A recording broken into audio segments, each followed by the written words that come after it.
అందరికీ మురళీధర్ క్లాస్ రూమ్కి స్వాగతం సుస్వాగతం. ప్రస్తుతం మన దేశంలో ఏ మూల చూసినా ఎక్కడ నుంచున్నా కూడా ఒకటే టాపిక్ నడుస్తుంది. కాకా హోటల్ నుంచి 5 స్టార్ హోటల్ వరకు, సాధారణ బస్ స్టేషన్ నుంచి ఇంటర్నేషనల్ ఎయిర్పోర్ట్ వరకు ఒకటే టాపిక్. అదే భారతదేశానికి కాబోయే ప్రధానమంత్రి ఎవరు మన దేశాన్ని పరిపాలించబోతున్నారు అనే విధంగా అతి సామాన్యమైనటువంటి ప్రజల నుంచి మేధావంతుల వరకు కూడా ఇదే చర్చ అనేటువంటిది మన దేశంలో నడుస్తూ ఉంది. ఈ సందర్భంలో మనం నేర్చుకోవాల్సింది ఏంటంటే, భారతదేశానికి ప్రధానమంత్రి ఎవరవుతున్నారు అంటే నరేంద్ర మోడీ అవుతారా, లేకపోతే రాహుల్ గాంధీ అవుతారా, వీళ్ళిద్దరినీ కాదని వేరే వ్యక్తి ప్రధానమంత్రి అవుతారా అనేది కాదు మనం నేర్చుకోవాల్సింది. అసలు భారతదేశ ప్రధానమంత్రి ఎలాగవుతారు అనేది ఈరోజు ఈ క్లాసులో నేను మీకు చెప్పబోయేటువంటి అంశం. రండి, ఈ క్లాసులో మనం ప్రధానంగా నేర్చుకోవాల్సిందంటే, భారతదేశ ప్రధానమంత్రి ఎలాగవుతారు, ఎవరవుతారు అనేది మనకు అనవసరం, అది ప్రజలు డిసైడ్ చేసుకుంటారు. కానీ ఎలాగవుతారు భారతదేశ ప్రధానమంత్రి అనేది మనం తెలుసుకోవాలి.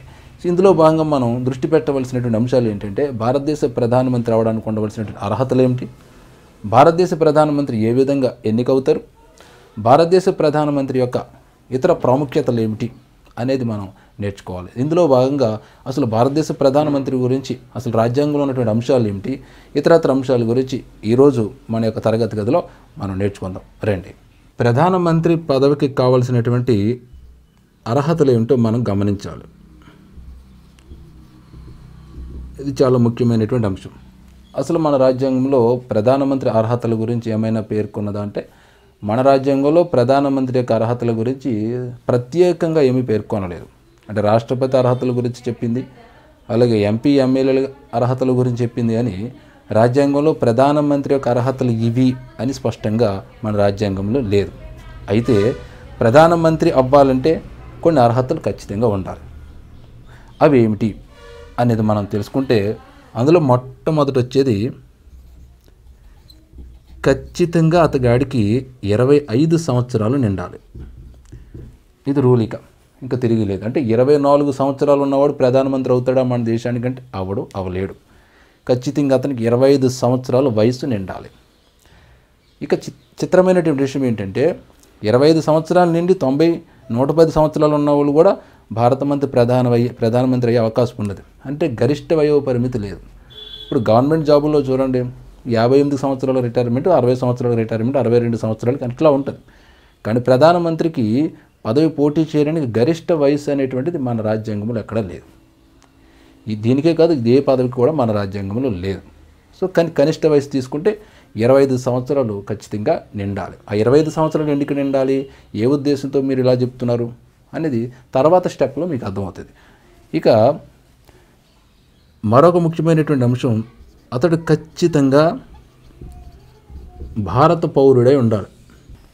ఇంకా తిరిగి లేనటువంటి అంశం ఇది. ఖచ్చితంగా భారతదేశ పౌరుడై ఉండాలి. అతడు భారతదేశానికి చెందినటువంటి వ్యక్తి అయి ఉండాలి. ఇక తర్వాత నేర్చుకోవాల్సింది,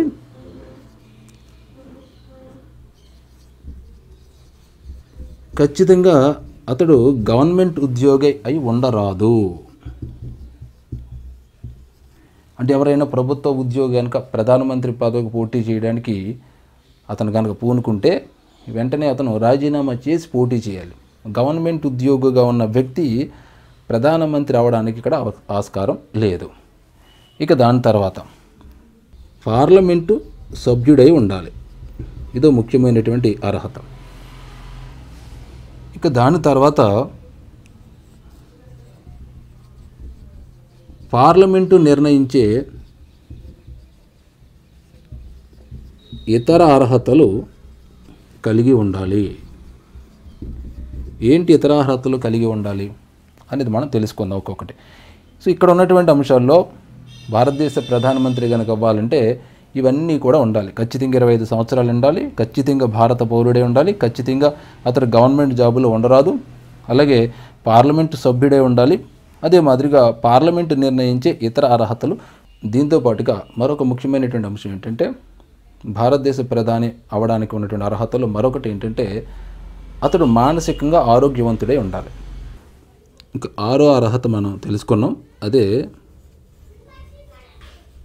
మానసికంగా ఆరోగ్యవంతుడే ఉండాలి. ఈ అర్హతలన్నీ కూడా మన భారతదేశ ప్రధానమంత్రి ఉండవలసినటువంటి అర్హతలు. ఇవి లేకపోతే భారతదేశ ప్రధానమంత్రి కాలేడనమాట.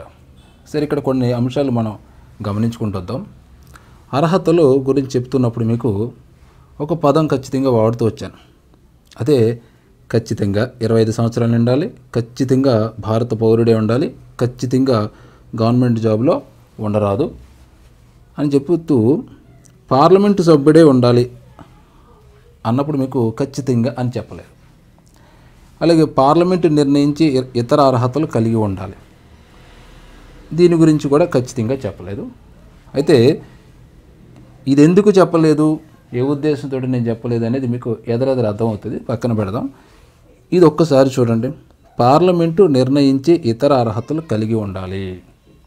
ఏంటిది? మనం చదువుతూ ఉంటాం కానీ కాస్త అర్థం కాదనమాట. ఇది పార్లమెంటు నిర్ణయించి ఇతర అర్హతలు అంటే ప్రస్తుతానికైతే పార్లమెంటు ఇతర అర్హతలు ఏమీ నిర్ణయించలేదు. భవిష్యత్తులో నిర్ణయించొచ్చేమో కదా.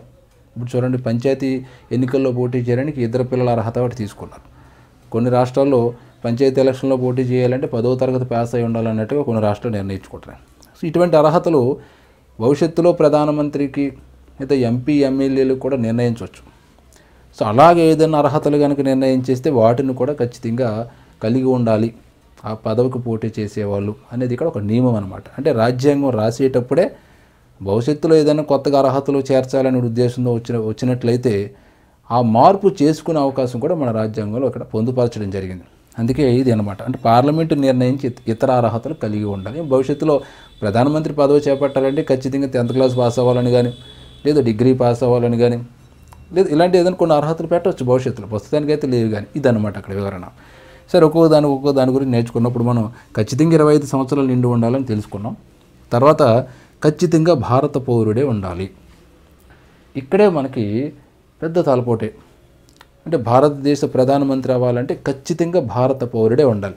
అంటే భారత పౌరుడే ఉండాలంటే భారత పౌరుడే ఉన్న వ్యక్తి ఎవరైనా ప్రధానమంత్రి అయ్యే అవకాశం ఉన్నదా? అంటే కొంతమంది విదేశీయులు భారతదేశానికి వస్తారు. అలా వచ్చిన వాళ్ళు భారతదేశ పౌరసత్వం లభిస్తుంది. మరి వాళ్ళకు కూడా భారతదేశ ప్రధానమంత్రి అయ్యే అవకాశం ఉన్నదా లేదా అనేది మనం ఇప్పుడు తెలుసుకోవాలి. దీని గురించి తెలుసుకోవాలంటే అసలు పౌరసత్వం గురించి మన రాజ్యాంగం ఏం చెప్తుందో మనం అక్కడికి వెళ్ళాలి. మన రాజ్యాంగంలో 2వ భాగంలో 5, 6, 7, 8, 9, 10, 11 ఈ ఆర్టికల్స్ ఏమున్నాయో అంటే 7 ఆర్టికల్స్ అనమాట. 5, 6, 7, 8, 9, 10, 11 ఈ 7 నిబంధనలు కూడా భారతదేశ పౌరసత్వం గురించి చెబుతూ ఉంటాయి. అసలు రాజ్యాంగంలో ఏమున్నదో ఒకసారి మన రాజ్యాంగాన్ని తొంగి చూద్దాం. ఏ విషయంలో? భారతదేశ పౌరసత్వం విషయంలో ఏం చెప్తుంది మన రాజ్యాంగం అనేది ఇప్పుడు చూద్దాం. మన రాజ్యాంగంలో 2వ భాగంలో 5 to 11 ఈ ఆర్టికల్స్లో పౌరసత్వం గురించి ఉన్నది అని ఆల్రెడీ తెలుసుకున్నాం. ఒక దేశం పౌరసత్వం గురించి తెలుసుకోవాలంటే ముందు ఒక దేశంలో సాధారణంగా ప్రజలు ఎటువంటి ప్రజలు ఉంటారనేది మనం తెలుసుకోవాలి. ఇక్కడ ఒక దేశంలో ప్రజలు సాధారణంగా 2 రకాలుగా మనం చెప్పచ్చు. ఒకటి ఆ దేశానికి చెందినటువంటి ప్రజలు, వాళ్ళనే పౌరులు అంటారు. ఏ దేశానికి చెందిన ప్రజలు అయితే ఉంటారో ఆ దేశానికి చెందినటువంటి ప్రజల్ని పౌరులు అంటారు. ఇప్పుడు ఫర్ ఎగ్జాంపుల్ మన ఇండియాలో ఉన్నాం, మన భారతీయులం కాబట్టి మన భారతదేశ పౌరులు. అట్లా కాకుండా ఏ అమెరికా నుంచో కొద్ది రోజులు ఇక్కడ గడపడానికి వచ్చాడు అనుకో, ఆడు పౌరుడు అవడు. ఎందుకంటే వాడు భారతదేశానికి చెందినటువంటి వ్యక్తి కాదు. భారతదేశం చూడటానికి వచ్చాడు, కొద్ది రోజులు ఉంటాడు, పోతాడు. కాబట్టి అతను పౌరుడు అవడు. ఎవడైతే ఆ దేశానికి చెందినవాడు ఉంటాడో, ఇప్పుడు మన భారతీయులు కానీ భారతదేశానికి చెందిన వ్యక్తులం కాబట్టి మన భారతదేశ పౌరులు అవుతాం. అదనమాట నేను తెలుసుకునేది. అలాగే ప్రజలు ఇక్కడ 2 రకాల పౌరులు అనుకున్నాం. అలాగే దేశంలో ఇంకొక పౌరులు ఉంటారు, వాళ్ళే విదేశీయులు. ఇక్కడ పౌరులకి విదేశీయులకి తేడా ఏమిటి? పౌరులైనా విదేశీయులకైనా కొన్ని హక్కులు ఉంటాయి. అటు తిరగడానికి కానీ మాట్లాడడానికి కానీ కొన్ని చర్యలు చేయడానికి కొన్ని హక్కులు ఉంటాయి. కానీ పౌరులకి విదేశీయులకి తేడా ఏంటంటే విదేశీయులకి రాజకీయ హక్కులు ఉండవు. ఇది గుర్తుపెట్టుకోవాలి మనం. రాజకీయ హక్కులు ఉండవు వీళ్ళకి. ఎవరికి? విదేశీయులకి. ఎవరికైతే రాజకీయ హక్కులు ఉంటాయో వాళ్ళు ఆ దేశ పౌరులు అవుతారు. భారతదేశంలో ఉన్న పౌరులకి రాజకీయ హక్కులు ఉంటాయి, కానీ భారతదేశంలో ఉన్న విదేశీయులకి రాజకీయ హక్కులు ఉండవు. ఫర్ ఎగ్జాంపుల్ మనం ఒక ఉదాహరణ గమనిద్దాం.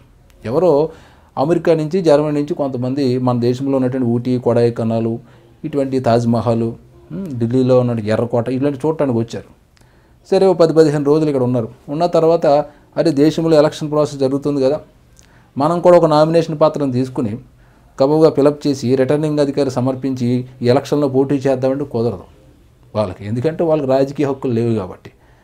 అర్థమవుతుంది కదా, వాళ్ళు మామూలుగా తిరిగి సరదాగా చూసి పోవడానికి ఉంటుంది. కానీ ఇక్కడ ఎలక్షన్ జరుగుతున్నాయి కదా, ఇదే సమయానికి మనం వచ్చాం కదా, మనం కూడా ఒక నామినేషన్ పత్రం తీసుకుని దాన్ని ఫిలప్ చేసి రిటర్నింగ్ అధికారి సమర్పించేసి ఏదో ఒక గుర్తు తెచ్చుకుని ఎలక్షన్లో నిలబడిపోదామంటే కుదరదు. ఎందుకంటే వాళ్ళు విదేశీయులు కాబట్టి. మరి ఎవరికి కుదురుతుంది అది? రాజకీయ హక్కులు ఎవరికి ఉంటాయంటే పౌరులకు ఉంటాయి. సో ఈ విధంగా ఎవరైతే రాజకీయ హక్కులు కలిగి ఉంటారో వాళ్ళు పౌరులు అవుతారు. ఎవరైతే మిగతా హక్కులు అంటే రాజకీయ హక్కులు కాకుండా మిగతా హక్కులు కలిగి ఉంటారో వాళ్ళు విదేశీయులు అవుతారు. ఇప్పుడు మన రాజ్యాంగం ఏం చెప్తుంది? 5, 6, 7, 8, 9, 11 ఈ నిబంధనలు మనం గమనించుకుంటే 5వ నిబంధన గమనించండి. ఫస్ట్ 1950 జనవరి 26 ఈ సంవత్సరం లోపల 1950 జనవరి 26 లోపల ఎవరైతే భారతదేశంలో స్థిరపడి ఉంటారో వాళ్ళందరూ కూడా భారత పౌరుల కింద లెక్క అని చెప్తుంది. 5ది 1950 జనవరి 26 లోపల ఎవరైతే భారతదేశంలో ఉంటారో, ఎవరైతే భారతదేశంలో స్థిరపడి ఉంటారో వాళ్ళందరూ పౌరులు అయిపోతారు. ఇక 6వ నిబంధన తీసుకుంటే 1948 జూలై 19 1948 జూలై 19 లోపు ఎవరైతే పాకిస్తాన్ నుంచి భారతదేశానికి వచ్చి ఇక్కడ స్థిరపడి ఉంటారో వాళ్ళు భారత పౌరులుగా పిలువబడతారు అని చెప్తుంది మన రాజ్యాంగం. అది ఇది ఎందుకు వచ్చిందయా ఇక్కడ అంటే మన దేశం 2 ముక్కలైనది. 1947 ఆగస్టు నెలలో ఆగస్టు 15వ తారీఖు 14వ తారీఖు మధ్యలో 2 భాగాలైంది.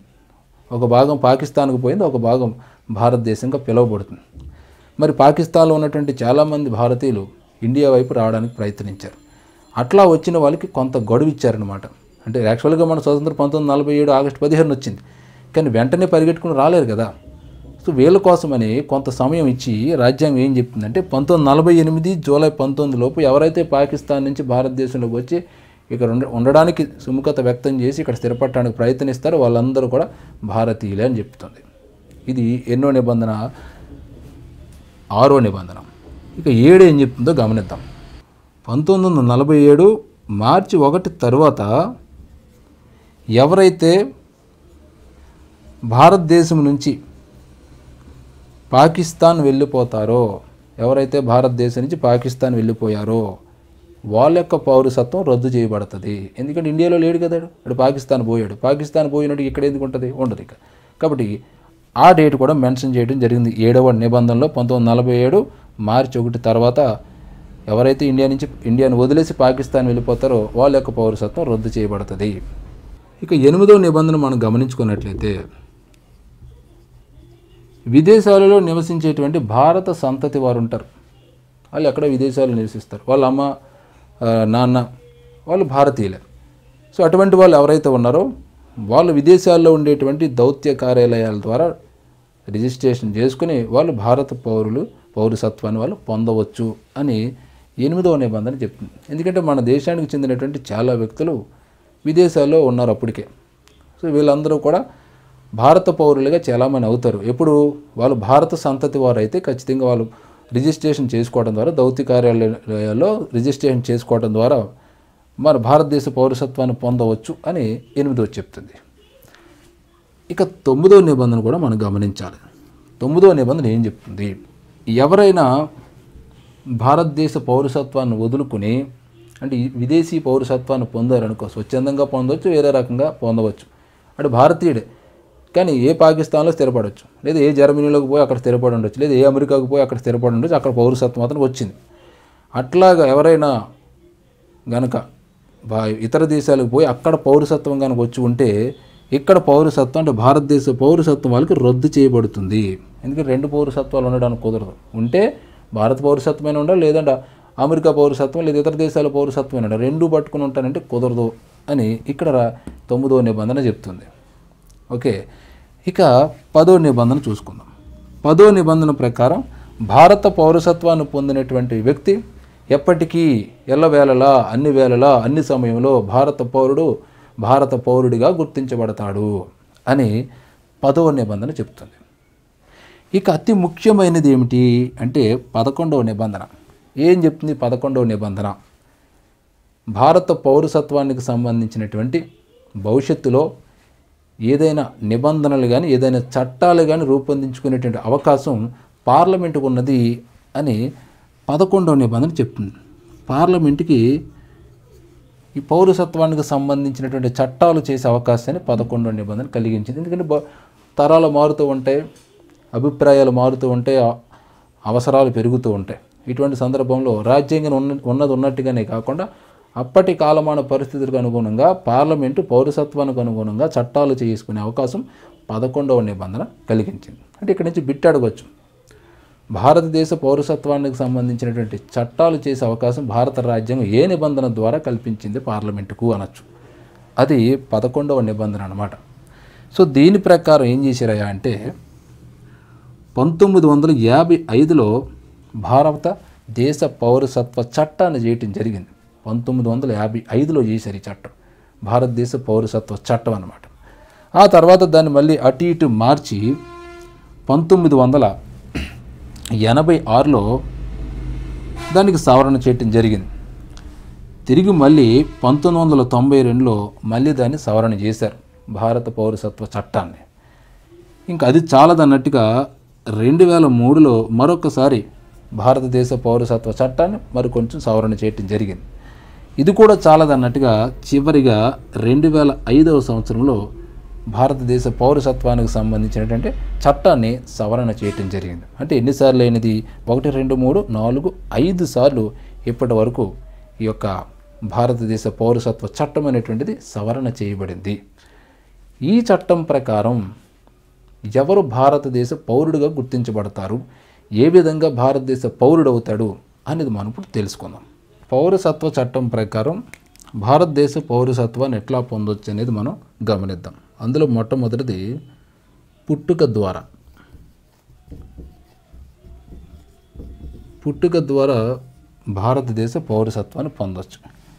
దీనికి ఏం చెప్తుందంటే ఈ చట్టం 1950 జనవరి 26 తర్వాత భారత భూభాగంలో పుట్టినటువంటి ప్రతి వ్యక్తి కూడా భారత పౌరుడిగా గుర్తించబడతాడు. అతనికి ఆటోమేటిక్గా భారత పౌరసత్వం అనేటువంటి లభిస్తుంది. మీకైనా నాకైనా మన తల్లిదండ్రులకైనా మన పుట్టబోయే పిల్లలకైనా ఇట్లాగే వచ్చిందనమాట ఈ పౌరసత్వం అంతా. భారతదేశంలో పుట్టిన వాళ్ళందరికీ కూడా 1950 జనవరి 26 తర్వాత ఎవరైతే భారత భూభాగంలో పుట్టి ఉంటారో వాళ్ళందరికీ సహజంగా భారత పౌరసత్వం అనేటువంటి లభిస్తుంది అనేటువంటి అంశం ఇక్కడ చెప్తుంది మన పౌరసత్వ చట్టం. అంటే భారత పౌరసత్వం భారత పౌరుడు ఎట్లా అవుతాడంటే మొదటి ఆప్షన్ మనం ఏం చెప్పుకోవాలంటే పుట్టుక ద్వారా భారత పౌరుడు అవుతాడు. మీరైనా నేనైనా జన్మతః భారత పౌరులుగా మనం గుర్తించబడ్డాం. ఇక రెండోది వారసత్వం ద్వారా. దీని ద్వారా ఎట్లాగా అవుతారు ఇది కూడా తెలుసుకోవాలి, ఇది కూడా గమనిద్దాం. సేమ్ డేట్ ఇది కూడా, అంటే 1950 జనవరి 26 తర్వాత భారతదేశ సంతతికి చెందినటువంటి పిల్లలు విదేశాల్లో పుట్టినా కూడా వాళ్ళు భారత పౌరులుగా గుర్తించబడతారు. ఫర్ ఎగ్జాంపుల్ చూద్దాం, వీళ్ళిద్దరు కపుల్స్, వీళ్ళిద్దరూ భారత పౌరులు, కానీ లేదు పని మీద విదేశాలకు పోయారు. వీళ్ళిద్దరు మొగుడు పిల్లలు అనమాట, విదేశాలకు పోయారు. వాళ్ళకి విదేశాల్లో ఒక పిల్లగాడు పుట్టాడు. ఈ పిల్లవాడు పుట్టింది ఎక్కడ? విదేశాల్లో. కానీ ఇతని తల్లిదండ్రులు భారతీయులు కాబట్టి ఆటోమేటిక్గా వీళ్ళ తల్లిదండ్రులు భారతీయులు కాబట్టి ఇతనికి వారసత్వం ద్వారా భారత పౌరసత్వం అనేటువంటిది లభిస్తుంది, ఇది విదేశాల్లో పుట్టినా కూడా. ఇక మూడోది రిజిస్ట్రేషన్. ఇదేంది సార్ అంటే పుట్టుక ద్వారా కొంత పౌరసత్వం లభించవచ్చు, వారసత్వం ద్వారా లభించవచ్చు, కానీ రిజిస్ట్రేషన్ ద్వారా కూడా మనం భారతదేశ పౌరసత్వాన్ని పొందవచ్చు. ఎట్లాగంటే భారతదేశానికి చెందినటువంటి వ్యక్తిని ఏ విదేశీయులైనా పెళ్లి చేసుకుంటే అట్లా పెళ్లి చేసుకున్నటువంటి ఆమె కానీ అతడు కానీ భారతదేశానికి వచ్చి 5 సంవత్సరాలు ఇక్కడ స్థిర నివాసం ఏర్పాటు చేసుకుంటే 5 సంవత్సరాల పాటు ఇక్కడ నివసిస్తే అతడికి లేదా ఆమెకు రిజిస్ట్రేషన్ ద్వారా భారతదేశ పౌరసత్వం లభిస్తుంది. దీనికి చిన్న ఉదాహరణ గమనిద్దాం. మనకు రాజీవ్ గాంధీ గారు ఉన్నారు. ఆయన ఇటలీ దేశానికి చెందినటువంటి సోనియా గాంధీని వివాహం చేసుకున్నారు. సో వివాహం అయిన తర్వాత ఆమె భారతదేశానికి రావటం జరిగింది. సో ఇక్కడ స్థిరపడటం మూలంగా ఆమె 5 సంవత్సరాల తర్వాత ఈ భారతదేశ పౌరసత్వాన్ని రిజిస్ట్రేషన్ ద్వారా పొందటం జరిగింది. ఆమె జన్మతః భారత పౌరురాలు కాదు, అలాగే వారసత్వం ద్వారా భారతదేశ పౌరురాలు కాదు. కానీ ఇప్పుడు భారతదేశ పౌరురాలు అయింది, భారత పౌరులు ఇప్పుడు ఆవిడ. కానీ ఇప్పుడు ఆమె భారత పౌరురాలు ఎట్లాగైంది? రిజిస్ట్రేషన్ ద్వారా. అంటే భారతదేశానికి చెందినటువంటి వ్యక్తిని వివాహం ఆడటం ద్వారా, వివాహం ఆడటమే కాదు, వివాహం ఆడి ఆమె మన దేశానికి రావటం, ఇక్కడ సంస్కృతి సాంప్రదాయాలను అలవాటు చేసుకోవడంతో పాటుగా ఇక్కడ 5 సంవత్సరాలు దాటి నివాసం ఉండటం వల్ల ఆమెకు ఆటోమేటిక్గా భారత పౌరసత్వం అనేటువంటిది లభిస్తుంది రిజిస్ట్రేషన్ ద్వారా. అలాగే ఈ చట్టం మరొక అవకాశం కూడా ఇస్తుంది. అదేంటంటే స్వాభావికంగా కూడా భారతదేశ పౌరసత్వాన్ని పొందొచ్చు. కొంతమంది విదేశీయులకు భారతదేశ కల్చర్ అన్నా, భారతదేశం యొక్క సంస్కృతి సాంప్రదాయాలన్నా, భారతదేశం నుండి ఆచార సాంప్రదాయాలను, ఆచార వ్యవహారాలను వల్లమాలినటువంటి ప్రేమ ఉంటుంది. సో అటువంటి వాళ్ళు ఎవరైనా ఉంటే వాళ్ళు భారతదేశం వచ్చి 10 సంవత్సరాలు ఇక్కడ నివాసం ఏర్పాటు చేసుకొని 10 సంవత్సరాలు ఇక్కడ జీవించి, అలాగే భారతదేశంలో ఉన్నటువంటి అంటే రాజ్యాంగం గుర్తించినటువంటి భాషల్లో ఏ ఒక్క భాష పైన వాళ్ళకి అవగాహన వచ్చినా వాళ్ళకి భారతదేశ ప్రభుత్వం వాళ్ళకి భారత పౌరులుగా గుర్తింపునిస్తుంది అని ఈ చట్టం చెప్తుంది. ఇప్పుడు మదర్ తెరీసా ఉన్నారు. ఆమె విదేశాలకు చెందినటువంటి వ్యక్తి, కానీ ఆమె భారతదేశంలో ఉంటూ భారతదేశ ప్రజలకు, పేద ప్రజలకు సేవ చేస్తూ ఆమె ఇక్కడ స్థిర నివాసం ఏర్పాటు చేసుకున్నారు. 10 సంవత్సరాలు దాటిన తర్వాత ఇటువంటి వాళ్ళు ఎవరికైనా సరే 10 సంవత్సరాలు లిమిట్ అనమాట. 10 సంవత్సరాలు దాటి వాళ్ళు భారతదేశంలో ఉండటమే కాకుండా భారతదేశంలో ఉన్నటువంటి అంటే రాజ్యాంగం గుర్తించినటువంటి ఏ భాషలో వాళ్ళకి అవగాహన వచ్చినా కూడా వాళ్ళకి భారతదేశ పౌరసత్వం అనేటువంటిది లభిస్తుంది. అంటే భారతదేశం యొక్క ప్రేమ అనురాగాల పట్ల వాళ్ళు ఆకర్షితులై ఇక్కడ ఉండడానికి వాళ్ళు ఇష్టపడి ఇక్కడ స్థిర నివాసం ఏర్పాటు చేసుకోవడానికి వాళ్ళు సంసిద్ధత వ్యక్తం చేసినప్పుడు వాళ్ళకి ఈ పౌరసత్వం అనేటువంటిది లభిస్తుంది. అంటే విదేశీయులకు కూడా భారతదేశ పౌరసత్వం లభించేటువంటి అవకాశం ఇక్కడ ఉన్నది. అయితే కండిషన్ ఏంటంటే 10 సంవత్సరాలు భారతదేశంలో నివసించాలి, ఒక భాష ఖచ్చితంగా రావాలి, అట్ ద సేమ్ టైం ఇక్కడ ఉన్నటువంటి ఆచార సాంప్రదాయాల పట్ల వాళ్ళకి గౌరవం ఉండాలి. అది రూల్ అనమాట. సో ఇన్ని అవకాశాలు భారతదేశ పౌరసత్వం, భారతదేశ పౌరుడు అవడానికి ఇన్ని అవకాశాలు ఈ చట్టం కల్పిస్తుంది. ఇక దీనితో పాటుగా ఈ పౌరసత్వ చట్టం ప్రకారం ఇతర భూభాగాలను కలపటం ద్వారా కూడా ఆ భూభాగంలో ఉన్నటువంటి ప్రజలు భారత పౌరులు అయిపోతారు. ఇతర భూభాగాలు మన దేశంలో కలిసినాయా అంటే చాలా కలిసినాయి. పుదుచ్చేరి కలిసింది, గోవా కలిసింది, సిక్కిం కలిసింది. ఇటువంటి ప్రాంతాలన్నీ కూడా ఒకప్పుడు భారతదేశానికి కావు ఇవి. ఆ తర్వాత భారతదేశంలో కలిశాయి కాబట్టి ఆ ప్రాంతంలో నివసించేటువంటి ప్రజలు ఆటోమేటిక్గా భారత పౌరులుగా చలామణి అవుతారు అని ఈ చట్టం చెబుతుంది. పుదుచ్చేరిని 1954లో భారతదేశంలో కలపడం జరిగింది. అంటే మరి ఆ ప్రాంతంలో పుదుచ్చేరి ప్రాంతంలో ప్రజలు ఉంటారు కదా, మరి ఈ ప్రజలు భారతదేశంలో కలవగానే ఈ భూభాగం భారతదేశంలో కలవగానే వాళ్ళు ఆటోమేటిక్గా భారత పౌరులు అయిపోయారు. ఇక తర్వాత 1961లో గోవా ప్రాంతాన్ని భారతదేశంలో కలపడం జరిగింది. మరి అప్పటికే గోవా ప్రాంతంలో చాలామంది ప్రజలు ఉంటారు, వాళ్ళందరూ ఆటోమేటిక్గా భారత పౌరులు అయిపోయారు. ఇక దాని తర్వాత 1975లో సిక్కిం రాష్ట్రం అని మనం చెప్పుకుంటున్నాము. ఈ సిక్కిం ప్రాంతాన్ని భారతదేశంలో కలపడం జరిగింది. మరి సిక్కిం ప్రాంతంలో ప్రజలు ఉంటారు కదా అప్పటికే, సో వాళ్ళందరూ ఆటోమేటిక్గా భారత పౌరులు అయిపోతారనమాట. ఇవన్నీ కూడా ఎవరు చెప్తున్నారంటే చట్టం చెప్తుంది, పౌరసత్వ చట్టం. దీనికి 5-6 సార్లు సవరణ జరిగింది. కానీ చట్టంలో ఉన్న అంశాలు ప్రధానంగా మనం క్రోడీకరించుకుంటే ఎన్ని రకాలుగా మనం భారతదేశ పౌరసత్వాన్ని పొందొచ్చు. 1 పుట్టుక ద్వారా పొందాం, 2 వారసత్వం ద్వారా పొందొచ్చు, లేదా రిజిస్ట్రేషన్ ద్వారా పొందొచ్చు, ఎవరైనా విదేశీయులు మన వాళ్ళని కనుక వివాహం చేసుకుంటే ఒక 5 సంవత్సరాలు ఇక్కడ స్థిరపడితే వాళ్ళు ఆటోమేటిక్గా భారత పౌరులు అయిపోతారు. స్వాభావికంగా భారతదేశం మీద వాళ్ళకి ప్రేమ అనురాగాలు ఉండి ఇక్కడ కల్చర్, సంస్కృతి, సాంప్రదాయాల పట్ల వాళ్ళకి విపరీతమైనటువంటి అభిమానం ఉన్నవాళ్ళు ఇక్కడ భారతదేశానికి వచ్చి ఇక్కడ 10 సంవత్సరాలు స్థిర నివాసం ఏర్పాటు చేసుకుని ఒక భాషపై వాళ్ళకి అవగాహన వచ్చినా కూడా వాళ్ళు భారతదేశ ప్రభుత్వం వాళ్ళకి చక్కగా భారత పౌరులుగా గుర్తింపునిస్తుంది. దాంతోపాటుగా ఇతర ప్రాంతాలని మన దేశంలో కలపడం ద్వారా మనం ఆ ప్రాంతంలో ఉన్నటువంటి ప్రజలు కూడా భారత పౌరులుగా గుర్తించబడతారు. ఇప్పుడు భారతదేశం ఉన్నది ఈ బంగ్లాదేశ్లో కొన్ని ప్రాంతాలను కల్పేసింది అనుకో, అంటే మామూలుగా అనుకుందాం, ఆటోమేటిక్గా వాళ్ళు భారత పౌరులు అయిపోతారు.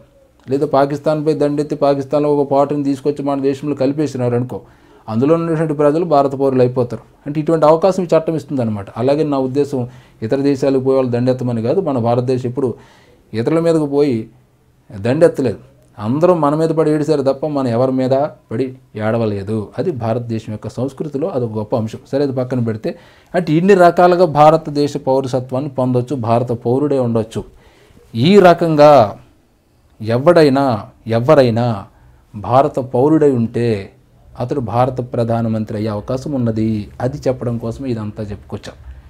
అంటే పుట్టుక ద్వారానే పౌరుడవునా, లేదా వారసత్వం ద్వారా పౌరుడవునా, లేదా ఎవరినైనా వివాహం చేసుకుని ఇక్కడ 5 సంవత్సరాల నుండి పౌరసత్వం పొందినా, లేదా ఏ విదేశీయుడైనా 10 సంవత్సరాల నుండి భారతదేశ సంస్కృతి సాంప్రదాయాల పట్ల మంచి ప్రేమతో అతనికి ప్రేమ దృక్పథం ఉన్న ఇటువంటి ఎవరైనా వాళ్ళు భారతదేశ ప్రధానమంత్రి పదవి చేపట్టడానికి అర్హత ఉంది ఈ చట్టం ప్రకారం. దీనికి ఉదాహరణ మనం గమనిద్దాం. 2004 ఎన్నికల్లో, సాధారణ ఎన్నికల్లో, లోక్సభ జరిగిన ఎన్నికల్లో కాంగ్రెస్ పార్టీ అత్యధిక స్థానాలు గెలుచుకుని ప్రభుత్వాన్ని ఏర్పాటు చేసింది కాంగ్రెస్ పార్టీ. ఆ కాంగ్రెస్ పార్టీ అధ్యక్షురాలు ఎవరంటే అప్పుడు సోనియా గాంధీ గారు ఉన్నారు. మరి సోనియా గాంధీ ఇక భారతదేశ ప్రధాని అవుతారు అనేటువంటి చర్చ మొదలైపోయింది. కొంతమంది ఆమె విదేశీయురాలు అవుతుంది, ప్రధానమంత్రి అవడానికి ఆస్కారం లేదు అని ఒక వర్గం చెప్తుంది. కొంతమంది ఏమన్నారు, చట్టం ప్రకారం ఆమెకు భారతదేశ ప్రధానమంత్రి పదవిని చేపట్టే అవకాశం ఉన్నది అని ఒక వర్గం డిమాండ్ చేయటం మొదలెట్టింది. అయితే ఈ డిమాండ్ పెరిగి పెద్దదయ్యి ఈ విదేశీయురాలే అనేటువంటి బలమైనటువంటి వాదన తీసుకురావడంతో ఆమె 2 అడుగులు వెనక్కేసి మన్మోహన్ సింగ్ని ప్రధానమంత్రిని చేయటం జరిగింది. అయితే యాక్చువల్గా రాజ్యాంగం ప్రకారం మనం తీసుకున్న, ఈ పౌరసత్వ చట్టం ప్రకారం తీసుకున్న భారతదేశ ప్రధానమంత్రి పదవి చేపట్టే అవకాశం 100% మన సోనియా గాంధీ గారికి ఉన్నది చట్టం ప్రకారం. ఎందుకంటే భారతదేశానికి చెందిన వ్యక్తిని ఆమె వివాహం చేసుకున్నది, 1. 2, ఆమె చాలా కాలంగా భారతదేశంలో ఉన్నది, 2. 3, ఇక్కడ ఉన్నటువంటి భాషలో ఆమె హిందీ భాషపై పట్టు సాధించింది, ఇక్కడే ఆమె స్థిరపడింది, ఇక్కడే ఆమె పిల్లల్ని కన్నది. మరి ఇన్ని చేసిన తర్వాత కూడా ఆమె విదేశాలు ఎట్లా అవుతుంది చట్టం ప్రకారం? అవ్వదు. కాబట్టి ఆమె కూడా ప్రధానమంత్రి పదవి చేపట్టే అవకాశం ఉన్నది రాజ్యాంగం ప్రకారం, చట్టం ప్రకారం. ఈమె కాదు, భవిష్యత్తులో ఎవరైనా కూడా, విదేశీయులు ఎవరైనా కూడా భారతదేశ పౌరసత్వం కనుక లభిస్తే ఖచ్చితంగా వాళ్ళు కూడా భారతదేశ ప్రధానమంత్రి పదవిని చేపట్టే అవకాశం ఉన్నది. ఎందుకంటే మనకి ఇన్ని అవకాశాలు ఉన్నాయి భారతదేశ పౌరసత్వం లభించడానికి. మన రాజ్యాంగం భారత పౌరుడే ఉంటే చాలు అని చెప్పింది. అంతే తప్ప భారతదేశ పౌరుడే ఉండాలి, ఈ దేశంలోనే ఖచ్చితంగా పుట్టి ఉండాలి, లేదా ఖచ్చితంగా తల్లిదండ్రులు భారతీయులు అయి ఉండాలి అని మన రాజ్యాంగం చెప్పలేదు. సో కాబట్టి ఎవరైనా అవే అవకాశం ఉన్నది కదా. చట్టం ప్రకారం ఆలోచించుకున్నా, రాజ్యాంగం ప్రకారం ఆలోచించుకున్నా భారతదేశ ప్రధానమంత్రి పదవి చేపట్టాలంటే అతడు కేవలం భారత పౌరుడే ఉంటే సరిపోతుంది. ఓకే, అంటే ఇదంతా ఎందుకు చెప్తున్నాం మనం? మన కాన్సెప్ట్ ఏంటి? భారతదేశ ప్రధానమంత్రి ఎట్లా అవుతాడు అనేది మనం నేర్చుకుంటూ వస్తున్నాం. సో అందులో భాగంగా ఇప్పుడు మనం తెలుసుకున్నది ఏంటంటే, మొదట్లో మనం అతనికి వయసుకు సంబంధించిన అంశం తెలుసుకున్నాం, పౌరసత్వానికి సంబంధించిన అంశం ఇప్పుడు నేర్చుకున్నాం. ఈ పౌరసత్వానికి సంబంధించిన అంశాల్లో రాజ్యాంగం 2వ భాగంలో ఉన్నటువంటి 5, 6, 7, 8, 9, 10, 11 నిబంధనలు చూసుకున్నాం. అలాగే 1955లో చేసినటువంటి పౌరసత్వ చట్టాన్ని పరిశీలించి అందులో ఉన్న అంశాలను కూడా బేరీ చేసుకుని చివరాఖరికి మనం డిక్లేర్ చేసింది ఏంటంటే, భారతదేశ ప్రధానమంత్రి అవ్వాలంటే జస్ట్ భారత పౌరుడైతే చాలు, ఈ రకంగా ఎలాగైనా సరే. ఇది 2వ అంశం. భారతదేశ ప్రధానమంత్రికి ఉండవలసిన అర్హతల్లో కొన్ని నేర్చుకున్నాం మనం. అంటే వయసుకు సంబంధించిన అర్హత చూసుకున్నాం, పౌరసత్వానికి సంబంధించిన అర్హత చూసాం. తర్వాత ఒకటి అంశం చెప్పాను మీకు, 3వది ఏంటంటే పార్లమెంటు సభ్యుడే ఉండాలి అని చెప్పుకున్నాం. ఎవరు పార్లమెంటు సభ్యుడే ఉండాలి? భారతదేశ ప్రధానమంత్రి పదవిని చేపట్టేటువంటి వ్యక్తి పార్లమెంటు సభ్యుడే ఉండాలి అని చెప్పాను. కానీ నేను ఇక్కడ ఖచ్చితంగా భారతదేశ ప్రధానమంత్రి పదవి చేపట్టే వ్యక్తి పార్లమెంటు సభ్యుడే ఉండాలి అని ఇందాక వాడలేదు. అవునా కదా? ఎందుకు వాడలేదు అనేది ఇప్పుడు మీరు నేర్చుకుంటారు. ఇక భారతదేశ ప్రధానమంత్రి పదవి చేపట్టే వ్యక్తి పార్లమెంటు సభ్యుడే ఉండాలి అనుకున్నాం. మన పార్లమెంటు 2 భాగాలుగా ఉంటుంది. అంటే 2 సభలు ఉంటాయి. అందులో మీకు తెలుసో లేదో, అందులో ఒకటి లోక్సభ, రెండోది రాజ్యసభ. చక్కటి సభలు అన్నమాట ఇవి. లోక్సభ, రాజ్యసభ. రాజ్యసభని పెద్దల సభ అంటారు, లోక్సభని ప్రజాసభ అంటారు. సరే, దీని గురించి మనం నేర్చుకుంటే లోక్సభలో 545 మంది సభ్యులు ఉంటారు. రాజ్యసభలో గరిష్టంగా 250 వరకు ఉండొచ్చు. అయితే ప్రస్తుతం 245 మంది ఉంటున్నారు. మరి పక్కన పెట్టండి. భారతదేశ ప్రధానమంత్రి పదవి చేపట్టాలంటే ఎందులో అయినా సభ్యుడిగా ఉండొచ్చు. అంటే అతడు ఎంపీ అయి ఉండాలి, మెంబర్ ఆఫ్ పార్లమెంట్ అయి ఉండాలి. నేను ఎమ్మెల్యేను కదా, నేను ప్రధానమంత్రి అవుతానంటే కాదు. అతను ఎంపీ అయి ఉండాలి. ఎంపీగా ఉన్నటువంటి వ్యక్తి ఎవరైనా ప్రధానమంత్రి పదవిని చేపట్టడానికి ఆస్కారం ఉంటుంది. ఇప్పుడు చూడండి, లోక్సభలో 545 ఎంపీ సీట్లు ఉంటాయి యాక్చువల్గా. కానీ అందులో మనం 2 తీసి అవతల పడేయాలి. ఎందుకు 2 తీసి అవతల పడేయాలంటే ఒక 2 ఎంపీలని రాష్ట్రపతి నియమిస్తాడు. ఇక మిగిలిన వాళ్ళు 543. ఈ 543 ఎంపీలు కూడా ప్రజల చేత ఎన్నుకోబడతారనమాట. ఇప్పుడు మన దేశంలో ఎన్నికలు జరుగుతున్నాయి, లోక్సభ ఎన్నికలు జరుగుతున్నాయి. ఈ లోక్సభ ఎన్నికలో ఎంపీలను మనం ఎన్నుకుంటాం, మనం ఈవీఎంలో ఓటేసి. అంతేగాని ప్రధానమంత్రిని ఎన్నుకోవట్లేదు మనం ఇక్కడ. మనకు నియోజకవర్గానికి పరిధికి సంబంధించి, లేదా మీ నియోజకవర్గానికి పరిధికి సంబంధించి, మీ పక్కోళ్ళ నియోజకవర్గానికి పరిధికి సంబంధించి ఎంపీ నిలబడతాడు, ప్రధానమంత్రి నిలబడ్డా ఎక్కడని గమనించండి మీరు. సో ఆ ఎంపీని మనం ఎన్నుకుంటాం. సో ఈ విధంగా పార్లమెంటు సభ్యుడై ఉండాలి ప్రధానమంత్రి అనేది ఇక్కడ మనం గమనించుకోవాలి. అది లోక్సభ కావచ్చు, రాజ్యసభ కావచ్చు. మన లోక్సభలో 545 ఉన్నాయి, అందులో 2 తీసేస్తే 543కి ఎన్నికలు జరుగుతాయి, ప్రస్తుతం జరుగుతున్నాయి మన దేశంలో. ఈ 543లో సగం సీట్ల కంటే ఎక్కువ గెలుపొందిన వాళ్ళు ఆ పార్టీకి చెందినటువంటి వ్యక్తి భారతదేశ ప్రధానమంత్రి అవుతాడు. సగం కంటే ఎక్కువ అంటే ఫర్ ఎగ్జాంపుల్ చూద్దాం, ఒక 100 సీట్లు ఉన్నాయనుకో, 100లో సగం ఎంత? 50. సగం కంటే ఎక్కువ అంటే 51. 200 ఉన్నాయనుకో, సగం ఎంత? 100. సగం కంటే ఎక్కువ 101. 300 ఉన్నాయనుకో 151. 400 ఉంటే 201. 500 ఉంటే 251. మరి ఇక్కడ ఎన్ని ఉన్నాయి? 243 లోక్సభ సీట్లు ఉన్నాయి కదా.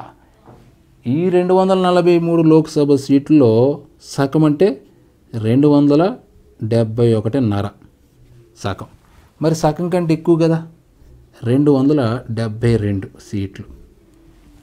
ఎవరైతే, ఏ పార్టీ అయితే 272 సీట్లు పొందుతుందో లోక్సభలో, ఆ పార్టీకి చెందినటువంటి నాయకుడు ప్రధానమంత్రి ఒకటే అవకాశం ఉన్నది. అలాగే ప్రధానమంత్రి అవుతాడు. అర్థమవుతుందా మీకు? సగం కంటే ఎక్కువ పొందాలి. అది కాంగ్రెస్ గెలుచుకున్నా, లేదా బీజేపీ గెలుచుకున్నా, లేదా ఇతర పార్టీలు గెలుచుకున్నా, వాళ్ళకి ఖచ్చితంగా 272 మంది ఎంపీలు సపోర్ట్ ఉండాలి. ఇక్కడ గుర్తుపెట్టుకోవాల్సిన అంశం అది. 272 మంది ఎందుకు ఉండాలంటే అది మ్యాజిక్ ఫిగర్, అంటే సగం కంటే ఎక్కువ. ఆనాటి నెహ్రూ నుంచి ఈనాటి మోదీ వరకు వీళ్ళందరూ కూడా అంటే ఎక్కువగా లోక్సభ నుంచి ఎన్నికయ్యే ప్రధానమంత్రి పదవిని చేపట్టడం జరిగింది. నెహ్రూ కావచ్చు, ఇంకా చాలామంది నాయకులు, ఈ మధ్యకాలంలో వచ్చినటువంటి నరేంద్ర మోదీ, వీళ్ళందరూ కూడా లోక్సభ సభ్యుడై ఉండే తర్వాత వాళ్ళు ప్రధానమంత్రి అయ్యారు. సరే, ఇక ఆ తర్వాత చూద్దాం రాజ్యసభ. రాజ్యసభ సభ్యుడు కూడా భారతదేశ ప్రధానమంత్రి పదవిని చేపట్టడానికి అర్హత ఉన్నది. అటువంటి అవకాశం ఎవరికైనా వచ్చిందా? రాజ్యసభ సభ్యుడై ఉండి కూడా ప్రధానమంత్రి ఎవరైనా చేపట్టారంటే బ్రహ్మాండంగా భారతదేశంలో రాజ్యసభ సభ్యులు కూడా ప్రధానమంత్రి పదవిని చేపట్టారు. అందులో మొట్టమొదటి మనం తెలుసుకోవాల్సింది ఎవరంటే ఇందిరాగాంధీ గారు.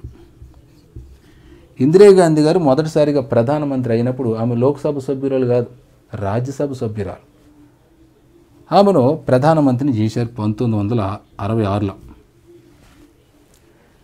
సరే, ఇందిరాగాంధీ తర్వాత ఎవరైనా అయ్యారా రాజ్యసభ నుంచి అంటే, ఇందిరాగాంధీ తర్వాత అయిన వాళ్ళు దేవగౌడ గారు. కర్ణాటక రాష్ట్రానికి చెందినటువంటి వ్యక్తి దేవగౌడ గారు 1997లో 1996లో ఆయన భారతదేశ ప్రధానమంత్రి అయ్యాడు. ఆయన రాజ్యసభ నుంచి భారతదేశ ప్రధానమంత్రి అయ్యాడు. ఇక్కడ చిన్న వివరణ కూడా ఉంది దేవగౌడకు సంబంధించి, తర్వాత చెప్తాను. ఇక మూడో వాళ్ళు ఎవరంటే గుజ్రాల్, ఐకే గుజ్రాల్ గారు. ఈయన కూడా 1997లో భారతదేశ ప్రధానమంత్రి అయ్యాడు. ఈయన రాజ్యసభ ఎంపీ. ఇక నాలుగో వ్యక్తి మన్మోహన్ సింగ్ గారు, మనకు తెలిసినటువంటి వ్యక్తి. ఈయన 2004లో భారతదేశ ప్రధానమంత్రి అయ్యారు. అప్పటికి ఆయన ఏ సభ సభ్యుడు అంటే రాజ్యసభ సభ్యుడు. రాజ్యసభ సభ్యుడిగా ఉండి కూడా భారతదేశ ప్రధానమంత్రి అయిన వాళ్ళ లిస్ట్ ఏంటంటే ఇదనమాట: ఇందిరాగాంధీ, దేవగౌడ, గుజ్రాల్, మన్మోహన్. ఇది మనం గుర్తుపెట్టుకోవడం ఎలాగంటే చూడండి, ఇందిరాగాంధీ, గాంధీలో దీ తీసుకొచ్చే దేవగౌడ, దేవగౌడలో గా తీసుకొస్తే గుజ్రాల్, ఇంకా మన్మోహన్ సింగ్ మనకు గుర్తుంటాడు కాబట్టి అట్లా గుర్తుపెట్టుకోండి. ఇందిరాగాంధీ, దేవగౌడ, గుజ్రాల్ అండ్ మన్మోహన్ సింగ్ వీళ్ళందరూ కూడా రాజ్యసభ సభ్యులుగా ఉండి భారతదేశ ప్రధానమంత్రి పదవిని చేపట్టినటువంటి వ్యక్తులు. అయితే చూడండి, ఇక్కడ మనకు చిన్న వివరణ ఏంటంటే, లోక్సభ ఎంపీగా మనకి పోటీ చేయాలంటే 25 సంవత్సరాలు నిండి ఉండాలి ఖచ్చితంగా. రాజ్యసభ సభ్యుడిగా మనం పోటీ చేయాలంటే ఖచ్చితంగా 30 సంవత్సరాలు నిండి ఉండాలి. అంటే ఈ ఉద్దేశంతో మీకు నేను ఇందాక ఏమన్నా, భారతదేశ ప్రధానమంత్రి పదవిని చేపట్టాలంటే ఆయనకి ఖచ్చితంగా 25 సంవత్సరాలు నిండి ఉండాలి అని చెప్పా. ఏ ఉద్దేశంతో అంటే ఈ ఉద్దేశంతో, అంటే లోక్సభ సభ్యుడు ఉండాలి భారతదేశ ప్రధాని, లేదా రాజ్యసభ సభ్యుడే ఉండాలి. కానీ భారతదేశంలో ప్రధానమంత్రులు ఎక్కువ మంది లోక్సభ నుంచే వచ్చారు, అలాగే రాజ్యసభ నుంచి రాలేదని కాదు. రాజ్యసభ నుంచి కూడా కొంతమంది వచ్చిన లిస్ట్ మనం చెప్పుకోండి, మిగతా వాళ్ళందరూ కూడా లోక్సభ సభ్యులే. సో వీళ్ళందరూ వయసు ఎంత నిండాలంటే 25 సంవత్సరాలు నిండితే సరిపోతుంది. అది 60 అవ్వచ్చు, 70 అవ్వచ్చు, 110 సంవత్సరాలు కూడా ఉన్న అతను ప్రధానమంత్రి అయ్యే అవకాశం ఉన్నది. ఇప్పుడు ఎల్కే అద్వానీ గారు 90 దాటేసినాయి. ఆయన కూడా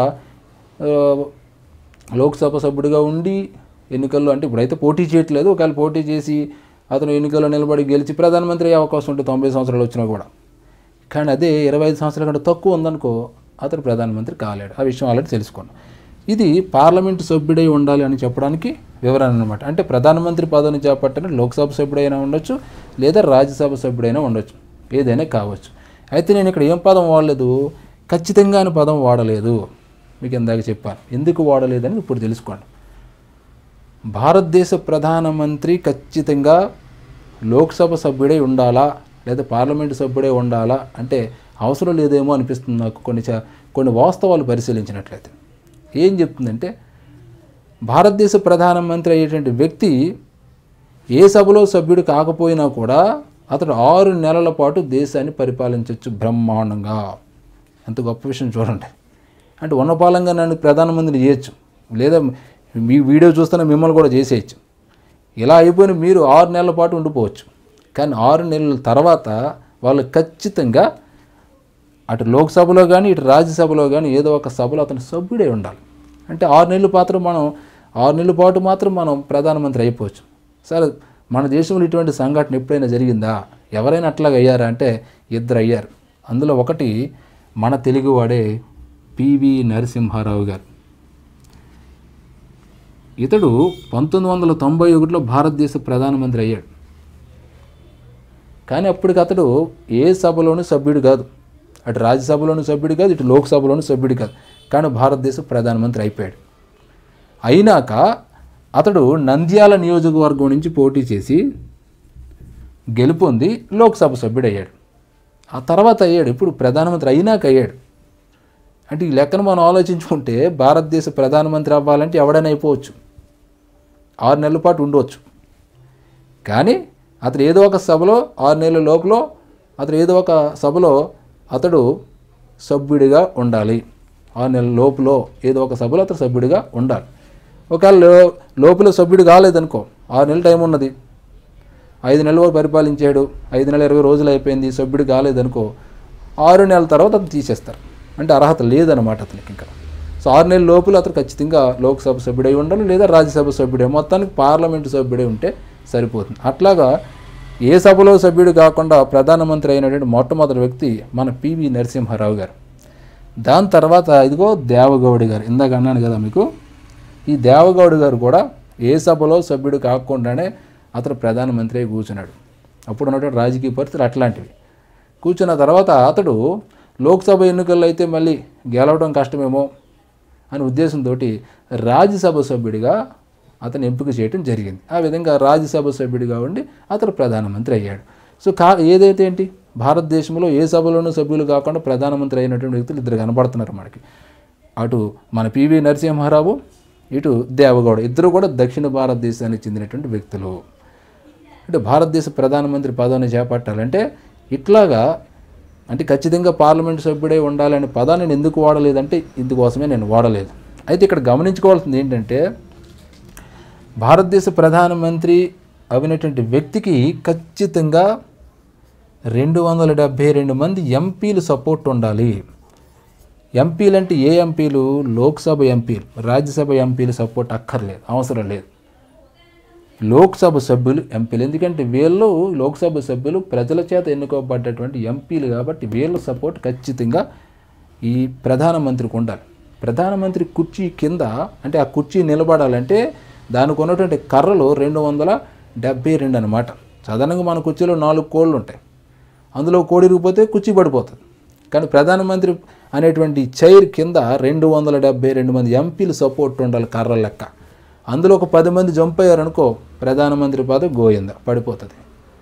అంటే అప్పుడు మనం ఏమంటామంటే ప్రభుత్వం పడిపోయింది, ఈ ప్రభుత్వం పడిపోయిందంట. ప్రభుత్వం పడిపోవటం అంటే ఎక్కడ పడిపోతుంది.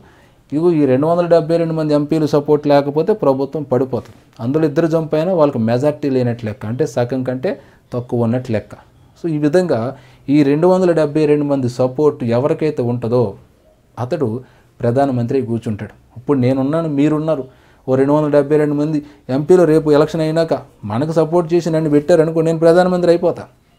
272 మంది సభ్యులు వాళ్ళు సపోర్ట్ ఉండాలి. అట్ ద సేమ్ టైం నేను నా గవర్నమెంట్ జాబ్కి రాజీనామా చేయాలి, మీరు కూడా అయిపోవచ్చు. కానీ మనకు 272 మంది సపోర్ట్ చేయాలి. అట్ ద సేమ్ టైం 6 నెలల లోపల మనం ఏదో ఒక సభలో సభ్యుడిగా ఉండాలి. 272 మంది సపోర్ట్ చేస్తే ఖచ్చితంగా ఏదో ఒక సభలో మనం దూరిపోవచ్చు. లోక్సభలైనా దూరిపోవచ్చు, లేదంటే రాజ్యసభలైనా దూరిపోవచ్చు. ఇటువంటి అవకాశాలన్నీ కూడా మన ప్రధానమంత్రికి సంబంధించిన అంశాలు మనం ఉన్నాయి. ఓకే, అంటే కొంచెం విచిత్రంగా కనపడవచ్చు.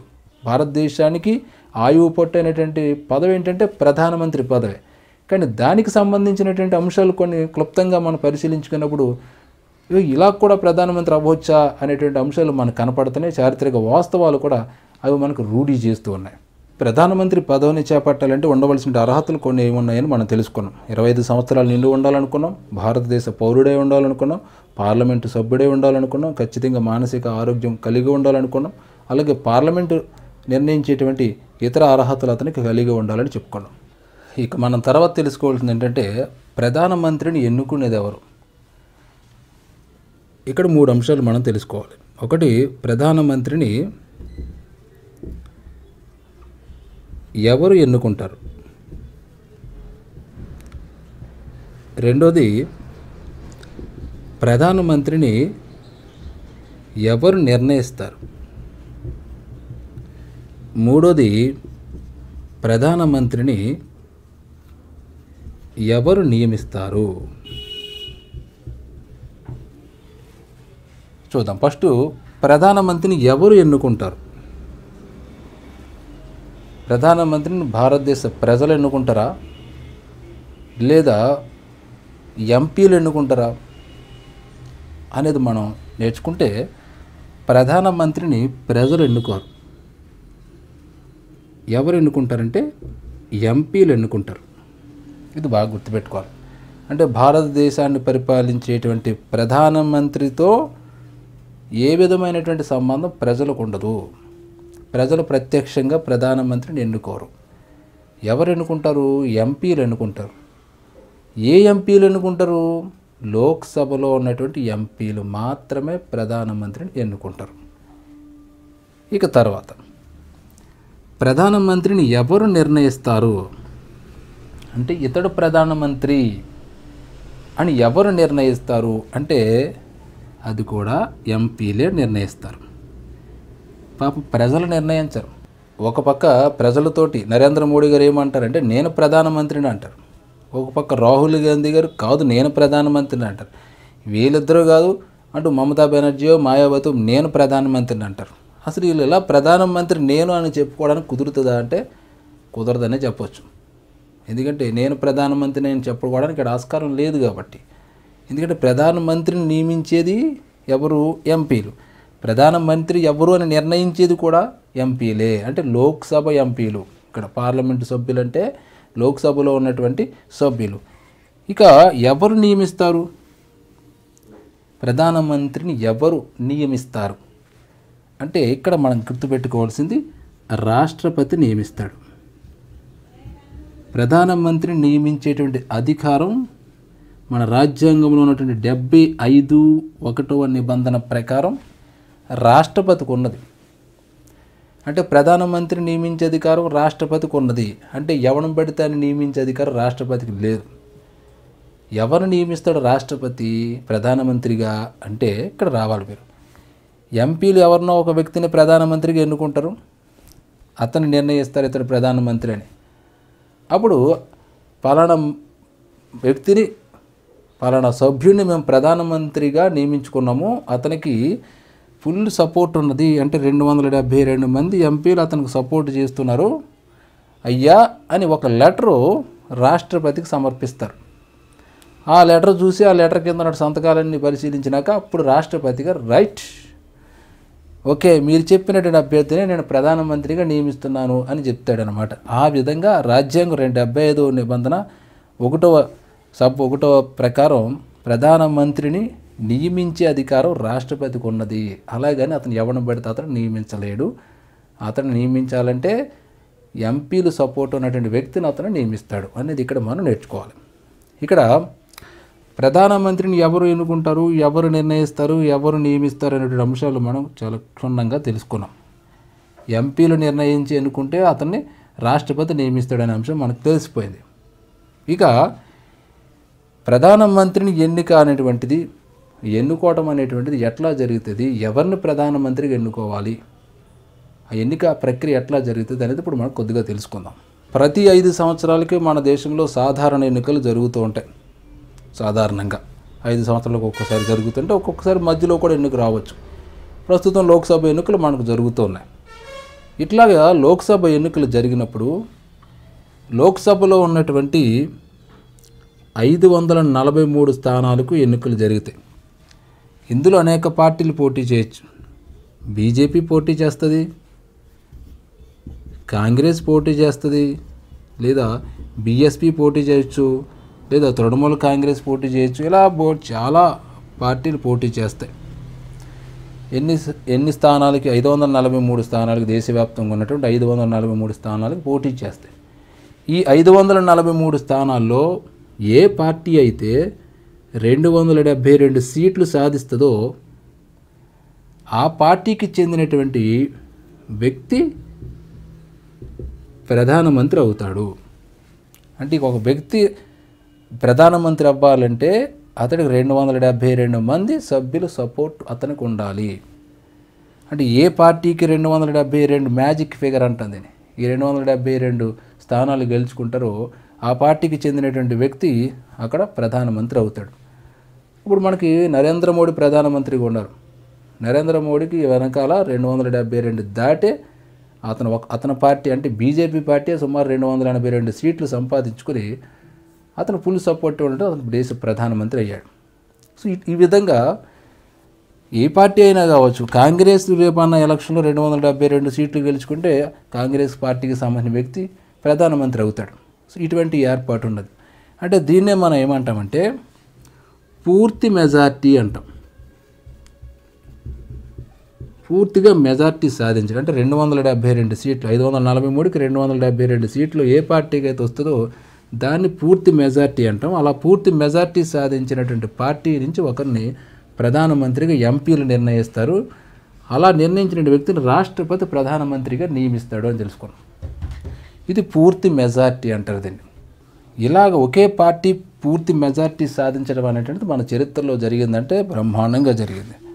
1952లో, 1957లో, 1962లో, 1967లో, తిరిగి 1977లో ఇట్లాగా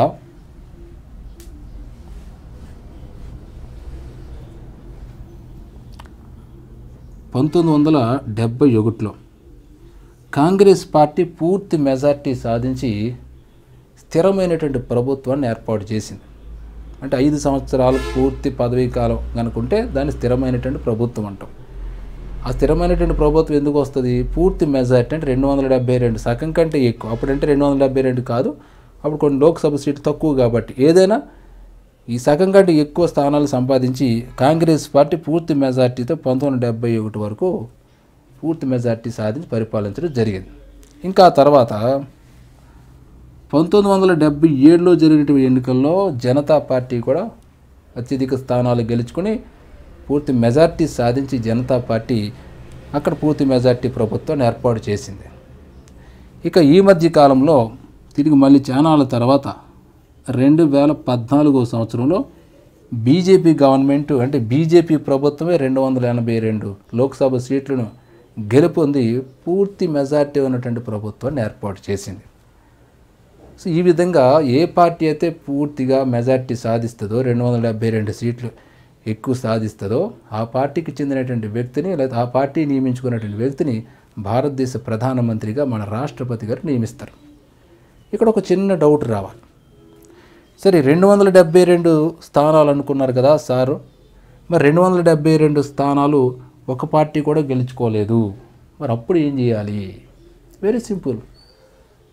మనకి 272 రూపాయలు అవసరం ఉంది, కానీ మన దగ్గర 200 రూపాయలు ఉన్నది, కానీ ఇంకా 72 రూపాయలు కావాలి. అప్పుడు మనం ఏం చేస్తాం? ఎవరో ఒకరి దగ్గర అప్పు తెచ్చుకుంటాం. నయానో భయానో బతిమాలుకొని ఒక 72 రూపాయలు తెచ్చుకుని మొత్తానికి 272 రూపాయలు మన జేబులో వేసుకుంటాం. Same technique. సో ఏ పార్టీ అయినా పూర్తి మెజార్టీ సాధించలేదు అనుకోండి, అప్పుడు ఏం చేస్తుందంటే మిగతా పార్టీ నుంచి సపోర్ట్ తెచ్చుకుంటుంది. దీన్నే మనం ప్రాంత ప్రభుత్వాలని లేదా సంకీర్ణ ప్రభుత్వాలని అంటాం. అంటే ఒక్క పార్టీ ఉండదన్నమాట. అప్పుడు 4-5 పార్టీలు కలిసి ప్రభుత్వాన్ని ఏర్పాటు చేస్తాయి. మరి ఇటువంటి సంఘటన ఎప్పుడైనా జరిగిందా మన దేశంలో అంటే చాలాసార్లు జరిగిందనే చెప్పుకోవచ్చు. సో వాటి వివరణ కూడా మనం ఇప్పుడు తెలుసుకుందాం. ఈ మధ్య కాలంలో అంటే 2004 సంవత్సరంలో జరిగిన ఎన్నికలు మనం పరిశీలిస్తే 2004 సంవత్సరంలో బీజేపీకి కాంగ్రెస్కి వచ్చినటువంటి సీట్లు మనం గమనిద్దాం. బీజేపీకి 138 సీట్లు వచ్చింది, ఏంటి 543కి. కాంగ్రెస్కి 145 సీట్లు వచ్చినాయి. అంటే ఇక్కడ అత్యధిక సీట్లు దేనికి వచ్చినాయి అంటే కాంగ్రెస్కి వచ్చింది, బీజేపీకి తక్కువ వచ్చింది. అంటే ప్రభుత్వాన్ని ఏర్పాటు చేసే అవకాశం ఎవరికి ఉంటుంది? ఇక్కడ బీజేపీకి ఉంటుందా కాంగ్రెస్కి ఉంటుందా అంటే ఎక్కువ ఏది గెలుచుకుంటే దానికి ఉంటుంది. ఎక్కువ గెలుచుకున్నది 145 సీట్లు కాంగ్రెస్ వచ్చింది కాబట్టి దీన్ని ప్రభుత్వం ఏర్పాటు చేయమని రాష్ట్రపతి గారు ఆహ్వానిస్తారు. అయితే ప్రభుత్వం ఏర్పాటు చేయాలంటే 145 సీట్లు సరిపోవు, 272 సీట్లు కావాలి. అంటే సీట్లు అంటే 272 మంది సపోర్ట్ కావాలి. కానీ కాంగ్రెస్ గెలుచున్నది కేవలం 145 మంది మాత్రమే. మరి అప్పుడు ఏం చేయాలి? ఇందాక అనుకున్నట్టుగానే ఇతరుల నుంచి సపోర్ట్ తెచ్చుకోవాలి. సో ఆ విధంగా దేశంలో ఉన్నటువంటి అన్ని ప్రాంతీయ పార్టీలతో పాటుగా జాతీయ పార్టీ అనేటువంటి కమ్యూనిస్ట్ పార్టీ ఇతర పార్టీల యొక్క ఎంపీను తీసుకుని వాళ్ళ యొక్క సపోర్ట్ తోటి మొత్తానికి 272 మంది సభ్యుల సపోర్ట్ తోటి కాంగ్రెస్ గవర్నమెంట్ అక్కడ ప్రభుత్వాన్ని ఏర్పాటు చేసింది. చక్కగా ఈ ప్రభుత్వం 2009 వరకు కొనసాగింది. అంటే మనకు ఆశ్చర్యం కలగవచ్చు, సార్ 145 మంది సభ్యులు ఉన్నట్టు కాంగ్రెస్ పార్టీ ప్రభుత్వాన్ని ఏర్పాటు చేసిందా అని. అవును, మరి చేసింది. అది ఎక్కువ సీట్లు గెలుచుకున్నది. మిగతా వాళ్ళు బీజేపీకి సపోర్ట్ ఇవ్వమేమో కాంగ్రెస్కి సపోర్ట్ ఇస్తామన్నారు. అలా సపోర్ట్ ఇచ్చిన వాళ్ళందరినీ కలుపుకుంటే 272 దాటింది. అప్పుడు రాష్ట్రపతి మన్మోహన్ సింగ్ ప్రధానమంత్రిని చేసిండు. ఇక తర్వాత చూద్దాం. మళ్ళీ 2009 పరిస్థితి మనం చూస్తే 2009లో కాంగ్రెస్ బీజేపీకి వచ్చిన సీట్లు మనం గమనించుకున్నట్లయితే బీజేపీకి 116 వచ్చినాయి, కాంగ్రెస్కి 206 వచ్చినాయి. అంటే పెరిగిందనమాట. 206 వచ్చినాయి కానీ పూర్తి మెజార్టీ రాలేదు. అప్పుడు మళ్ళీ ఏం చేసింది కాంగ్రెస్ పార్టీ, దేశంలో ఉన్నటువంటి మిగతా ప్రాంతీయ పార్టీని కలుపుకుని మొత్తానికి ఏదో రకంగా 272 మంది సపోర్ట్తో అది ప్రభుత్వాన్ని ఏర్పాటు చేసింది. ఇటువంటి సంఘటనలు ఈ మధ్యలోనే జరిగినాయి, గతంలో కూడా జరిగినాయి. ఇటువంటి ప్రక్రియకి నాంది పలికినాడు ఎవడంటే మొరార్జీ దేశాయ్ గారు. ఇతను మన భారతదేశ ప్రధానమంత్రిగా 1977, 78, 79 వరకు పనిచేయడం జరిగింది. ఇటువంటి ప్రభుత్వం ఏర్పాటు చేయొచ్చని మొదలుపెట్టిందే ఈ సంకీర్ణ ప్రభుత్వం అంటారు. ఇట్ని సంకీర్ణ ప్రభుత్వాలు మొదలుపెట్టిందే మొరార్జీ దేశాయ్ గారు మన దేశంలో. తమ పార్టీకి పూర్తి మెజార్టీ లేకుండానే ప్రధానమంత్రి పదవిని చేపట్టినటువంటి ప్రధానులు, భారతదేశ ప్రధానులు మనం గమనించుకున్నట్లయితే విపి సింగ్ 1989లో ఇతడు భారతదేశ ప్రధానమంత్రి అయ్యాడు. ఇక తర్వాత చంద్రశేఖర్ 1990లో ఇతడు భారతదేశ ప్రధానమంత్రి అయ్యాడు. ఆ తర్వాత పివి నరసింహారావు 1991లోనే భారతదేశ ప్రధానమంత్రిగా అయ్యాడు. కాంగ్రెస్ పార్టీకి చెందినటువంటి పివి నరసింహారావు పూర్తి మెజార్టీ లేకపోయినా తమ పార్టీకి అతడు ప్రధానమంత్రి కాగలిగాడు. ఇక తర్వాత దేవగౌడ గారు 1997లో అతడు ప్రధానమంత్రి అయ్యారు. ఆ తర్వాత గుజ్రాల్ 1998లో అయ్యారు. వాజ్పేయి అదే సంవత్సరం అంటే 1998లోనే భారతదేశ ప్రధానమంత్రిగా పనిచేయడం జరిగింది 13 రోజులు. 13 రోజులు పనిచేసిన తర్వాత ఆయనకి ఇతర పార్టీల సపోర్ట్ లేకపోవడంతో అతను తన పదవిని కోల్పోయాడు. ఇంకా తర్వాత మన్మోహన్ సింగ్ 2004 నుంచి 2014 వరకు కూడా 10 సంవత్సరాల పాటు భారతదేశాన్ని పరిపాలించారు. కానీ ఇక్కడ కాంగ్రెస్ పార్టీకి పూర్తి మెజార్టీ లేదు. అలాగే 1998లో 13 రోజులే పరిపాలించినటువంటి వాజ్పేయి గారు మళ్ళీ తిరిగి 1999లో భారతదేశ ప్రధానమంత్రి అయ్యారు. అప్పుడు వాళ్ళ పార్టీ అంటే బీజేపీ పార్టీకి 182 సీట్లే ఉన్నాయి, అంటే 182 ఎంపీ సీట్లు ఉన్నాయి. అయినా ప్రధానమంత్రి అయ్యారు. కారణం ఏంటంటే ఇతర పార్టీలు సపోర్ట్ తీసుకుని అతను ప్రధానమంత్రి అయ్యారు. సో ఈ విధంగా భారతదేశ ప్రధాని అవ్వాలంటే మనకి పూర్తి మెజార్టీ సాధించి ప్రధానమంత్రి అవ్వచ్చు, లేదు ఇతర పార్టీలను సపోర్ట్ తీసుకుని కూడా భారతదేశ ప్రధానమంత్రి అయ్యే అవకాశం మన భారతదేశంలో ఉన్నది. ఏదైనా కానీ ఒక ప్రధానమంత్రిగా నిలబడేటువంటి వ్యక్తికి 272 మంది అంటే లోక్సభ సీట్లలో ఉన్నటువంటి మొత్తం సీట్లలో సగం కంటే ఎక్కువ మంది ఎంపీలు, సగం కంటే ఎక్కువ మంది ఎంపీలు సపోర్ట్ ఇచ్చినటువంటి వ్యక్తి భారతదేశ ప్రధానిగా కొనసాగుతాడు. మనం జాగ్రత్తగా గమనించుకుంటే 1997-99 మధ్యలో అంటే 3 సంవత్సరాల కాలంలో మనకి 3 ప్రధానులు కనబడతారు. దేవగౌడ, గుజ్రాల్, వాజ్పేయి. ఈ 3 సంవత్సరాల్లోనే 3 ప్రధానులు అయిపోయారా? అసలు ప్రధానమంత్రి అంటే 5 సంవత్సరాలకు పదవీ కాలం ఉంటుంది కదా అనేటువంటి అనుమానం మనకు రావచ్చు. అయిపోయారు. కారణం ఏంటంటే వాళ్ళ యొక్క పార్టీ తక్కువ సీట్లు గెలుచుకున్నది. దాంతో మిగతా పార్టీలు ఏం చేశారంటే సపోర్ట్ ఇచ్చిన తర్వాత మళ్ళీ సపోర్ట్ ఉపసంహరించుకున్నాయి. 1998లో ఏం జరిగిందంటే 13 రోజులు మాత్రమే వాజ్పేయి గారు పరిపాలించారు. ఆ తర్వాత ఆయన గవర్నమెంట్కి మిగతా పార్టీలు సపోర్ట్ ఉపసంహరించుకోవడంతో ఆయన పదవి దిగిపోయాడు. ఆ తర్వాత మళ్ళీ 1999లో జరిగిన ఎన్నికల్లో ఆయన గెలుపొంది పూర్తికాలం ప్రధానమంత్రిగా కొనసాగించారు. అంటే 13 రోజుల తర్వాత మళ్ళీ 13 నెలలు పరిపాలించాడు మళ్ళీ ఆయన. ఆ తర్వాత ఆయన జయలలిత గారు తన యొక్క సపోర్ట్ ఉపసంహరించుకోవడంతో ఆయన తన పదవిని కోల్పోవడం జరిగింది. మళ్ళీ తర్వాత కార్గిల్ యుద్ధం జరగడం, కార్గిల్ యుద్ధం తర్వాత బీజేపీ గవర్నమెంట్ మళ్ళీ ఫామ్ అవటం, పూర్తికాలం పాటు కొనసాగడం జరిగింది. అయితే ఇవన్నీ కూడా సగం కంటే తక్కువ సీట్లు ఉన్నా కూడా ఇతర పార్టీలు సపోర్ట్ తీసుకుని వాళ్ళ యొక్క పూర్తికాలం మన్నే ఇవన్నీ కూడా. అంటే ఇక్కడ గమనించుకోవాల్సింది ఏంటంటే ఇక్కడ సగం కంటే తక్కువ సీట్లు వచ్చినా కూడా మిగతా పార్టీలు సపోర్ట్ తీసుకుని గవర్నమెంట్ని ఫామ్ చేయగలిగాయి. అయితే ఇందులో ఉన్న ఇబ్బంది ఏంటంటే అందులో ఏ పార్టీ అయినా జంప్ అయినా, ఏ పార్టీ అయినా మేము మద్దతు ఇవ్వమన్నా ఆ గవర్నమెంట్ పడిపోతుంది. అట్లాగా ఈ పీరియడ్ అంతా కూడా ఇట్లా గవర్నమెంట్ పడిపోవటం, మళ్ళీ కొత్త గవర్నమెంట్ రావటమే జరిగింది. దీనికి బ్రేక్ చేస్తూ 2014లో బీజేపీ గవర్నమెంట్ పూర్తి మెజార్టీ సాధించింది. 282 పైగా సీట్లు పొందడం, అలాగే ఇతర పార్టీల సపోర్ట్ కూడా ఉండటంతో పూర్తి కాలం పాటు గవర్నమెంట్ కొనసాగింది. సో రేపు జరిగేటువంటి ఎలక్షన్లో, తర్వాత జరిగేటువంటి ఎలక్షన్లో 272 స్థానాల కంటే తక్కువ వస్తే మళ్ళీ బీజేపీ పార్టీ అయినా, మళ్ళీ కాంగ్రెస్ పార్టీ అయినా ఇతర పార్టీల సపోర్ట్ తీసుకుని మళ్ళీ గవర్నమెంట్ని ఫామ్ చేసుకోవాలి. అయితే ఇక్కడ ఏ పార్టీకి అవకాశం ఇస్తాడు రాష్ట్రపతి అంటే, ఇక్కడ ఏ పార్టీ అయితే అత్యధిక సీట్లు గెలుచుకున్నదో ఆ పార్టీని గవర్నమెంట్ ఫామ్ చేయవలసిందిగా రాష్ట్రపతి ఆహ్వానిస్తారు. ఆ ప్రకారం ప్రాసెస్ అంతా జరుగుతుంది. అయితే ఏదైనా గుర్తుపెట్టుకోండి, ఒక ప్రధానమంత్రి కనుక అక్కడ నిలబడాలి, ప్రధానమంత్రిగా ఉండాలి అంటే అతను ఖచ్చితంగా సగం కంటే ఎక్కువ మంది సపోర్ట్ చేయాలి. తన పార్టీ వాళ్ళు చేశారా లేదా బయట పార్టీ వాళ్ళు సపోర్ట్ ఇస్తున్నారా అనేది అనవసరం. ఖచ్చితంగా 272 మంది మాత్రం సపోర్ట్ అతనికి ఉండాలి.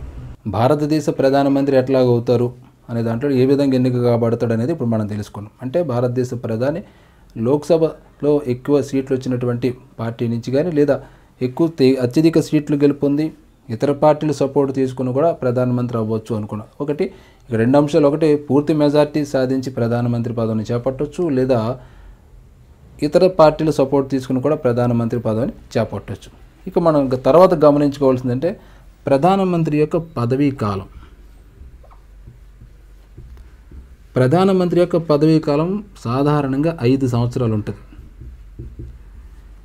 అయితే ఈ 5 సంవత్సరాల పాటు ఆయన పదవిలో కొనసాగాలంటే సగం కంటే ఎక్కువ మంది అతనికి సపోర్ట్ చేయాలన్నమాట. అంటే ఇది కుర్చీ అండి, కుర్చీ మీద ప్రధానమంత్రి గారు కూర్చున్నారు. ఇక నిలబడాలంటే 272 మంది అతన్ని సపోర్ట్ చేయాలి, అతను లేపాలి. అట్లా అయితే 5 సంవత్సరాల పాటు కొనసాగుతాడు. ఈ 272 మందిలో ఏ 10 మంది అయినా జంప్ అయిపోయారు అనుకో, మేము సపోర్ట్ ఇవ్వమన్నారు అనుకో, ఆటోమేటిక్గా ప్రధానమంత్రి పడిపోతారు.